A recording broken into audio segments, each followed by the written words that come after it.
வணக்கம் ஃப்ரெண்ட்ஸ், இன்றைக்கி நம்ம ரொம்ப டேஸ்டியான ஒரு பிரேக்ஃபாஸ்ட் ஆர் டின்னர் ரெசிபி தான் பார்க்க போகிறோம்.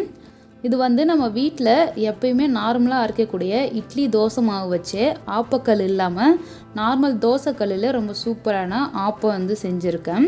இது எப்படி செய்யுதுன்னு பார்க்கலாம். இது கூடவே தேங்காய் பால் அதுக்கு சூப்பரான சைடிஷ். இதுவும் ரொம்ப சூப்பராக எளிமையாக எப்படி செய்யுதுன்னு பார்க்கலாம். வாங்க வீடியோக்குள்ளே போகலாம். ஃபஸ்ட்டு நான் தேங்காய் எடுத்திருக்கேன்.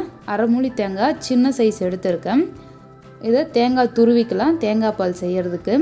நீங்கள் இது மாதிரி தேங்காய் துருவல் இருந்தால் துருவிக்குங்க. அப்படி இல்லைன்னா நீங்கள் கீத்தாக கட் பண்ணி அந்த பின்னாடி இருக்க பிளாக் கலர் இருக்கிறதெல்லாம் ரிமூவ் பண்ணிவிட்டு அந்த ஒயிட் பார்ட் மட்டும் சேர்த்துக்குங்க.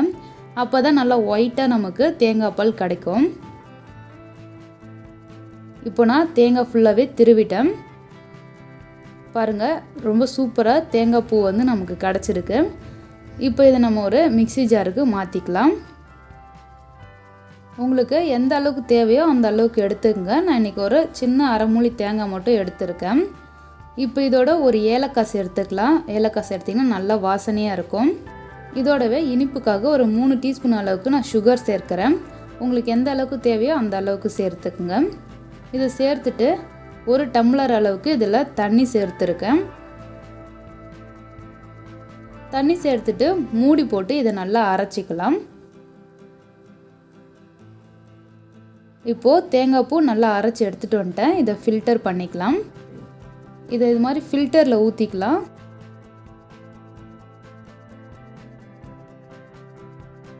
ஊற்றிட்டு இது மாதிரி ஒரு ஸ்பூன் வச்சு நீங்கள் ப்ரெஸ் பண்ணி விட்டிங்கன்னா நிறைய ஜூஸ் நமக்கு கீழே இறங்கும். தேங்காய் பால்லாம் நல்லா வடிகட்டிட்டு கொஞ்சமாக தண்ணி சேர்த்து நல்லா அந்த தேங்காய் பூ அலசி விடுற மாதிரி லைட்டாக தண்ணி சேர்த்து பிழிஞ்சிக்குங்க. கொஞ்சம் நல்லா திக்காக நமக்கு கிடைக்கும். நான் பார்த்தீங்கன்னா ஒரு 1.5 டம்ளர்லேருந்து 2 டம்ளர் வரைக்கும் தான் தண்ணி சேர்த்தேன். நான் திக்கான தேங்காய் பால் எடுத்திருக்கேன்.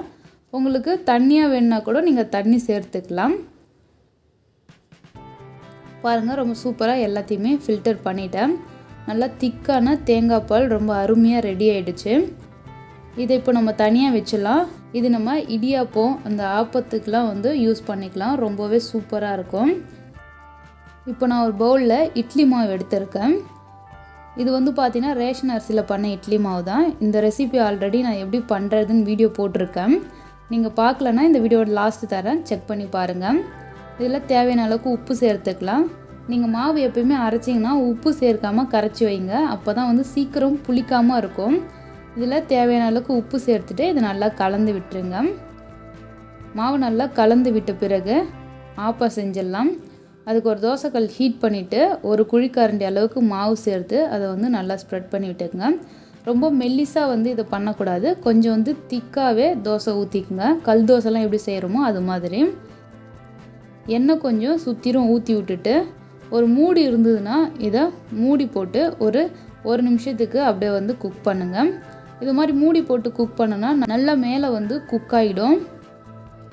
பாருங்கள், ரொம்ப சூப்பராக குக் ஆகிடுச்சு. நல்லா ஓரத்தெல்லாம் கூட நல்லா செவந்து வந்திருக்கு. இப்போ இதை எடுத்துடலாம். நல்லா ஓட்டையாக இருக்குது பாருங்கள். இது மாதிரி வந்ததுன்னா ரொம்பவே சூப்பராக இருக்கும். நல்லா இந்த தேங்காய் பால் மேலே ஊற்றி சாப்பிடும்பொழுது அவ்வளோ சூப்பராக இருக்கும். பாருங்கள், ரொம்பவே அருமையாக நமக்கு ஆப்பம் ரெடியாக இருக்குது. ரொம்ப நல்லாயிருக்கும். ஈஸியாக பண்ணிடலாம்.